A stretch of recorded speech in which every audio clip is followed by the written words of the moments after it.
बढ़ते आगे, औरंगजेब को लेकर इन दिनों देश में सियासत गरमाई हुई है। बीजेपी और विपक्षी दलों के बीच में औरंगजेब पर घमासान मचा है। सवाल है कि आखिर औरंगजेब को लेकर इतना विवाद क्यों है। दरअसल औरंगजेब का नाम धार्मिक कट्टरता के लिए इतिहास में दर्ज है। औरंगजेब ने सनातन धर्म से नफरत करता था और उसने हिंदुओं पर भयंकर अत्याचार भी किए हैं। देखिए रिपोर्ट।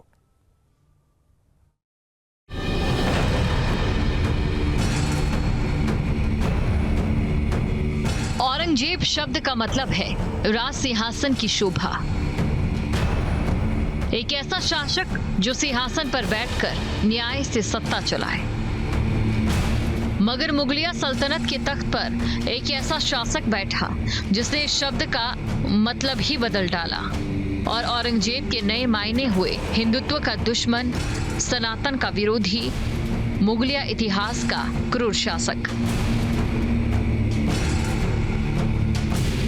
हाल ही में प्रयागराज में हुए महाकुंभ में करीब 67 करोड़ से अधिक लोगों ने संगम स्नान किया, आस्था की डुबकी लगाई।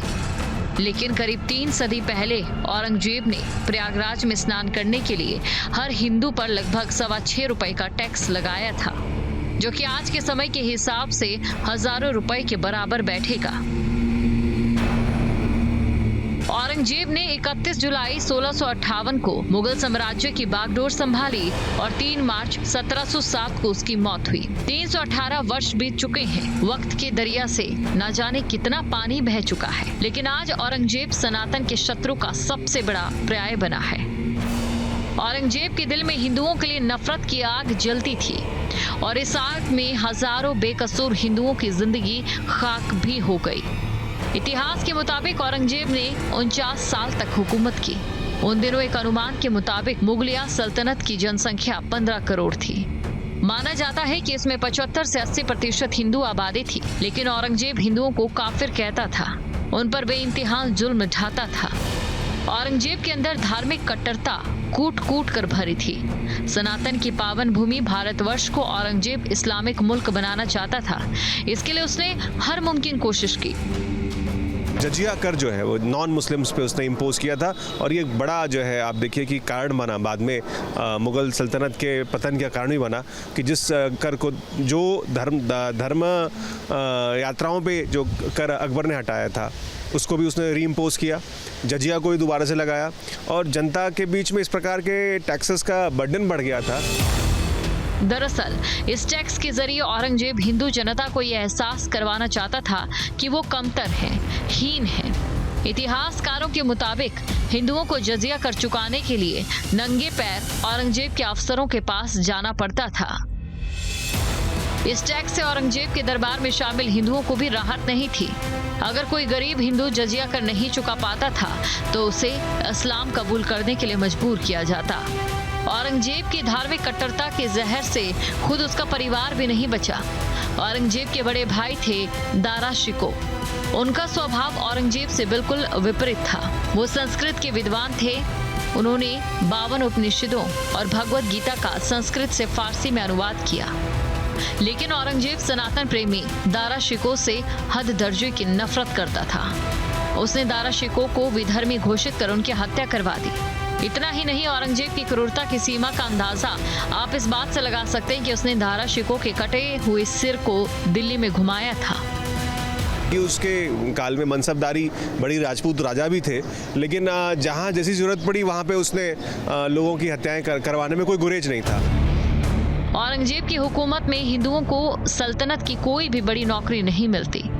उसने 1671 में एक फरमान जारी किया जिसके तहत लगान वसूली के काम से हिंदुओं को हटा दिया गया। अगर कोई हिंदू कानूनगो बनना चाहता था तो उसे इस्लाम कबूल करना होता था। धर्मांध औरंगजेब ने अपनी सल्तनत में बहुसंख्यक हिंदुओं के पूजा, त्योहार और व्रतों पर भी पाबंदी लगा दी थी।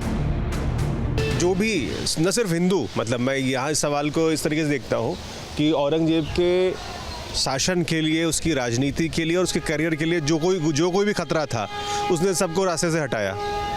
और आप देखिए कि उसने अपने राजगद्दी की प्राप्ति के लिए ही अपने सबसे बड़े भाई और बाकी 3 सबकी भाइयों की हत्या की, तो ये कोई उसके लिए बड़ी बात नहीं थी। औरंगजेब यही नहीं रुका। उसने 1695 में हुक्म दिया कि राजपूतों को छोड़कर कोई भी हिंदू के लिए हाथी, घोड़ी या पालकी की सवारी नहीं करेगा और शस्त्र नहीं रखेगा। औरंगजेब का जितना जोर अपनी सल्तनत के विस्तार पर था, उतना ही इस्लाम के प्रचार प्रसार पर भी था। वो दूसरे धर्मों को नफरत की निगाह से देखता था, उनका दमन करता था। औरंगजेब ने ऐसी नीति बनाई जिससे हिंदुओं के लिए सम्मान के साथ जीवन यापन करना मुश्किल हो गया।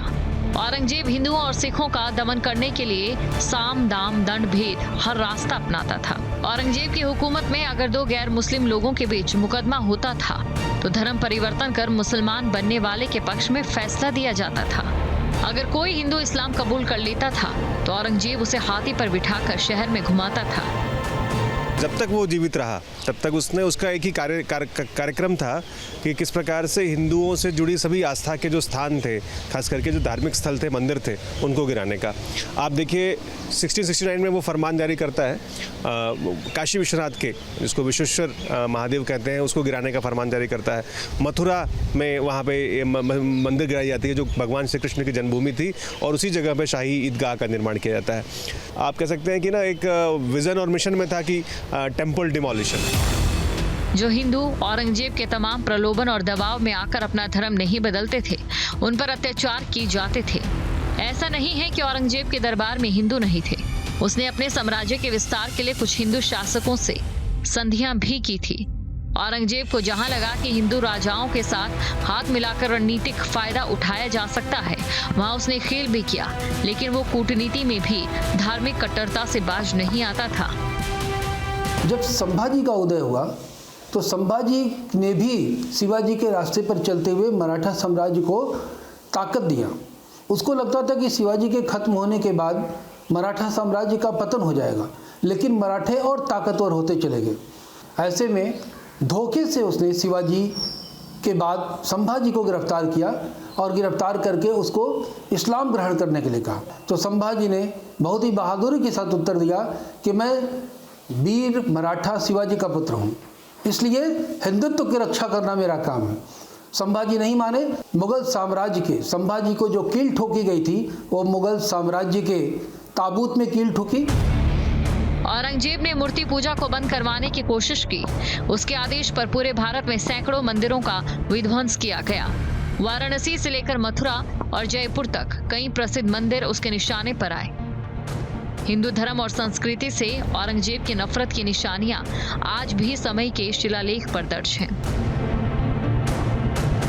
मराठा साम्राज्य का पतन हो जाएगा, लेकिन मराठे और ताकतवर होते चले गए। ऐसे में धोखे से उसने शिवाजी के बाद संभाजी को गिरफ्तार किया और गिरफ्तार करके उसको इस्लाम ग्रहण करने के लिए कहा। तो संभाजी ने बहुत ही बहादुरी के साथ उत्तर दिया कि मैं वीर मराठा शिवाजी का पुत्र हूँ, इसलिए हिंदुत्व की रक्षा करना मेरा काम है। संभाजी नहीं माने। मुगल साम्राज्य के संभाजी को जो कील ठोकी गई थी, वो मुगल साम्राज्य के ताबूत में कील ठोकी। Team news street.